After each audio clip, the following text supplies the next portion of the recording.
కాకినాడ జిల్లా ప్రత్తిపాడు మండలం ధర్మవరంలో వైసీపీ నాయకుడు నరసాపురం పార్లమెంట్ పరిశీలకులు ముద్దునూరి మురళీకృష్ణరాజు నివాసంలో నిర్వహించిన సమావేశంలో ఆయన మాట్లాడుతూ కూటమి ప్రభుత్వం అక్రమ కేసులకు తెరలేపుతూ నియోజకవర్గంలో ఎప్పుడూ లేని సంస్కృతి తీసుకొస్తోందని మండిపడ్డారు.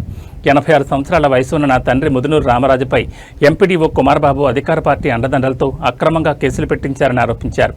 రాజకీయాలకు సంబంధం లేని తన తండ్రి రామరాజుపై రాజకీయ కక్షతో భాగంగానే మహిళా పోలీసులతో అసభ్యంగా ప్రవర్తించారంటూ అక్రమ కేసు పెట్టించారని ఆరోపించారు. ఈ ఘటనపై జిల్లా స్థాయి అధికారులతో కమిటీ వేసి నిజ నిర్ధారణ చేసి అక్రమ కేసుకు పాల్పడిన ఎంపీడీఓను సస్పెండ్ చేయాలని మురళీకృష్ణరాజు డిమాండ్ చేశారు. తన తండ్రి మానసిక క్షోభకు గురి చేసిన వారిపై కఠిన చర్యలు తీసుకోవాలని డిమాండ్ చేశారు. ముదునూరి మురళీకృష్ణరాజుకి మద్దతుగా మాజీ ఎమ్మెల్సీ అంగూరు లక్ష్మీ శివకుమారి, ఎంపీపీ గోళ్ల కాంతి సుధాకర్ హాజరై మీడియాతో మాట్లాడుతూ 86 సంవత్సరాలున్న ముదునూరు రామరాజుపై సభ్య సమాజం తలదించుకునేలా అక్రమంగా కేసు పెట్టడం బాధాకరమని, ఈ ఘటనకు బాధ్యుడైన ఎంపీడీఓను సస్పెండ్ చేయాలంటూ డిమాండ్ చేశారు. ఆ ఇంటికి నువ్వు అక్రమంగా వెళ్ళాల్సిన పరిస్థితి ఎందుకు వచ్చింది? ఆ లోపలికి నువ్వు ఎందుకు వెళ్ళావు? ఆయన పెన్షన్ తీసుకుంటున్నారా? ఎప్పుడన్నా ఇంట్లో పెన్షన్ ఎవరికైనా ఇచ్చేవా? ఆయన మీద బోళ్ళు ఆస్తులు ఉన్నాయి, సంతోషంగా బతుకుతున్నారు, గౌరవంగా బతుకుతున్నారు. ఒక వ్యక్తి నీకు ఎవరు పరమాయించారని ఎంపీడీఓకి పరమాయిస్తే ఒక ఎస్టీ మహిళని కొత్తగా ప్లాన్ చేసి తీసుకొచ్చి లోపలికి, కాంపౌండ్ లోపలికి, బిల్డింగ్ లోపలికి తీసుకొచ్చి ఆయన మీద జీవితాంతం కూడా ఎంతో గౌరవంగా బతుకున్నటువంటి వ్యక్తి మీద సిగ్గు లేకుండా కూడా కంప్లైంట్ ఇప్పించి ఎక్కడ తయారు చేస్తుంది? ఈ సమాజం ఎలా పడుతుంది? ఈ కూటమి ప్రభుత్వం ఇదే చేయమన్నా నిన్ను ఎవరిని మెప్పు పొందడానికి, ఎవరి దగ్గర నువ్వు మెప్పు పొందడానికి పనిచేసేవని నువ్వు ఇటుపక్క ఆలోచించవలసిన అవసరం లేదా? ఒక గౌరవంగా బతికినటువంటి కుటుంబం ఏంటి? ఆయన అలాంటి వ్యక్తి, ఆ అమ్మాయికి ఎందుకు జరిగింది? ఆ వయసు ఎంత? ఎందుకు లోపలికి వెళ్ళవలసిన పరిస్థితి వచ్చింది? ఏమైనా పెన్షన్ తీసుకుంటున్నారా? ఎందుకు వెళ్ళావు నువ్వు అని అడగడం జరిగిందా? నువ్వు అధికారంలో లేని కనుక ఆపోజిషన్లో ఉన్న పెట్టుకుంటే తప్పుడు కేసులు పెడితే కూడా సమాజం మెప్పు పొందేలాగా కొంత నమ్మేలాగా చేయాలి. 86 సంవత్సరాలు ఆయన ఎన్నాళ్ళు బతుకుతారో తెలియదు. తెల్లారుజామున 5 గంటల నుంచి మందులు వేయాలి. కార్డియో ఇబ్బంది ఉంది, షుగర్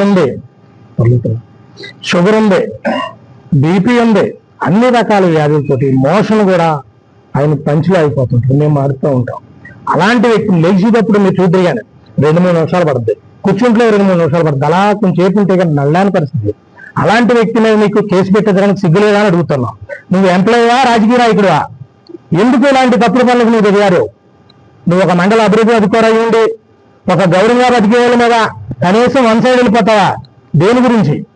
ఎవరు అంతే నిన్ను? ఇవన్నీ కూడా కలెక్టర్ గారు కానివ్వండి, ఎస్పీ గారు కానివ్వండి, వీళ్ళందరూ ఒక ఉన్నత స్థాయి అధికారిని నియమించి దీని మీద సమగ్ర నివేదిక తెప్పించాలని, ఎండీఓని సస్పెండ్ చేయాలని. ఇలాంటి పరిస్థితి ఒక గౌరవంగా బతికే వారికి ఎవరికి కూడా మాకు జరిగినటువంటి ఇబ్బంది ఎవరికి జరగకూడదు అని మీ అందరి ద్వారా కూడా గౌరవ జిల్లాధికారులు కూడా కోరుతా ఉన్నాం. ఎంక్వైరీ చేయొచ్చు, వారే చెప్తున్నారు కమిటీ చేయొచ్చు, కమిటీ కూడా అవసరం కూడా సరే చెయ్యండి. కానీ నిజం నిర్ధారణ అయినప్పుడు మాత్రం కంపల్సరీగా ఎంపీడీఓని సస్పెండ్ చేస్తారా? చెయ్యాలి. చెయ్యకపోతే గవర్నమెంట్కి, ప్రభుత్వానికే నష్టం. అది చాలా తప్పుడు ప్రసారం. ఇది చాలా తప్పుడు ప్రసారం. మహానుభావుడు ఆయన దేవుళ్ళ కూర్చున్నారు అక్కడ. ఆయన వయసుకి మన గౌరవం ఇవ్వాలి. అలాంటి వ్యక్తి చేయబట్టుకున్నాడు, మనీ ఇస్తానన్నాడు, మాట్లాడుతున్నాడంటే ఆయన మాట్లాడలేకపోతున్నారు ఇప్పుడు అసలు. ఇదైతే మేము పూర్తిగా మా పార్టీ తరఫు నుంచి, మరి అధిష్టానం నుంచి కూడా మాట్లాడుతూనే ఉన్నారు సార్తో. ఇదైతే ఎంతవరకు ఏం కాదు, ఎవరికి కంగారు పడలేదు. అసలు తెలిసిన వెంటనే అందరూ ప్రెస్ ముందు కూర్చొని ఇష్టం వచ్చినట్టుగా ప్రభుత్వంతో ఆడుకుందామనే ఉద్దేశంలో అయితే ఎవరూ లేరు ఇప్పటి వరకు. మేము కూడా ఇప్పుడు జాగ్రత్తగానే మాట్లాడతాం. జాగ్రత్త అంటే తప్పు లేనిది ఎందుకు తప్పును సృష్టించారు? పెద్ద ఆయన్ని ఎందుకు పరువు తీయడానికి మీరు ఈ కుటుంబం పట్ల వ్యక్తిగత కక్ష లేదా రాజకీయ కక్ష అనేది తేల్చాలి. అలాగే దీనికి కారకులైనటువంటి ఎంపీడీఓ గారిని ఆయన ఎంక్వైరీ చేయకుండా ఇష్టానుసారంగా బయటకు మాట్లాడడం అనేది చాలా పొరపాటుగా మేము భావిస్తున్నాం. కాబట్టి వారికి ప్రతిపాడు మండల పరిషత్ అధ్యక్షుడు జి కాంతి సుధాకర్. అయితే ఇక్కడ జరిగిన విషయం ఇంచుమించుగా అందరికీ తెలిసిందే. కాకపోతే ఏంటంటే విషయాన్ని బాగా పరిశీలిస్తే ఒక 86 సంవత్సరములైనటువంటి ఒక వ్యక్తి దగ్గరికి, అంటే 86 సంవత్సరాలు వచ్చాయంటే ఆ వ్యక్తి యొక్క పరిస్థితి ఎలా ఉంటుందో ప్రత్యేకంగా ఎవరు చెప్పక్కర్లేదు. దట్టు ఈ కేసు ఫైల్ చేయడం అనేటువంటిది ఒక సామాన్యుడు పోలీస్ స్టేషన్కి వెళ్ళి కేసు ఫైల్ చేయడానికి కంప్లైంట్ ఇస్తే సుమారు 4 రోజులు, 5 రోజులు, వారం రోజులు కూడా తీసుకున్న టైం ఉంది. కట్టలేని పరిస్థితి, కేసు కట్టలేని పరిస్థితులు కూడా ఉన్నాయి. అటువంటిది ఆగమేఘాల మీద ఒక రోజు గడవక ముందే ఎఫ్ఐఆర్ కట్టడం జరిగిందంటే ఇందులో పెద్ద కుట్ర కోణం కనపడుతుంది అనే విషయం బాగా పరిశీలించాలి.